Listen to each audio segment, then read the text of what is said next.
Station 5, Jesus' Crucifixion and Death. Because Jesus' actions and teachings were so different than anything they had ever seen or heard before, the religious leaders were threatened by Jesus and devised a plot to have him betrayed and murdered. They brought false charges against Jesus and brought him before the Roman ruler Pontius Pilate. Pilate himself did not believe these charges, but he gave in to the demands of the jealous leaders and had Jesus whipped and handed over to the Roman soldiers to be crucified. The soldiers mocked Jesus, beat him, spit on him, and put a crown of thorns on his head. They did this because they did not believe Jesus was truly the Son of God and the King of the Jews.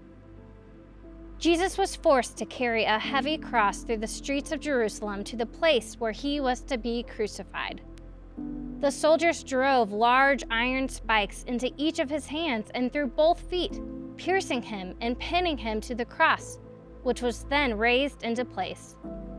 As Jesus hung on the cross, the crowd taunted him and sneered at him. Death by crucifixion was the most painful and humiliating way for people to be killed. It was a criminal's execution. Yet despite all of this, when Jesus was dying on the cross, he prayed, "Father, forgive them, for they do not know what they are doing." After over 3 hours on the cross, Jesus commended his spirit into God's hands and breathed his last breath. Through Jesus' death, he showed his true love to us in a more radical way than ever. He showed that he loved us unconditionally and that he was willing to do anything for us. On the cross, Jesus received the punishment for all of our sins, even though he had never sinned. Our sin died with him, and we were freed from all of those things that separate us from God. Such great love, forgiveness, and freedom is powerful enough to transform our hearts so that we can truly be in a relationship with God. Take your nail and hold it reverently as you reflect on the death of Jesus and the great love that this demonstrates for you. What does his death mean to you, and how does it make you feel? Let's pray. Jesus, we will never be able to imagine the pain and suffering you endured on the cross.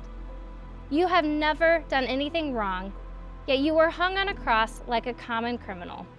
You did all of this to show your unconditional love for us and to free us from all the things that separate us from the relationship with God. Thank you. Transform our hearts as we reflect on your death for us. Help us to die to our sin, knowing that this is possible because you took all of our sin to the cross. Free us and draw us nearer to you. Amen.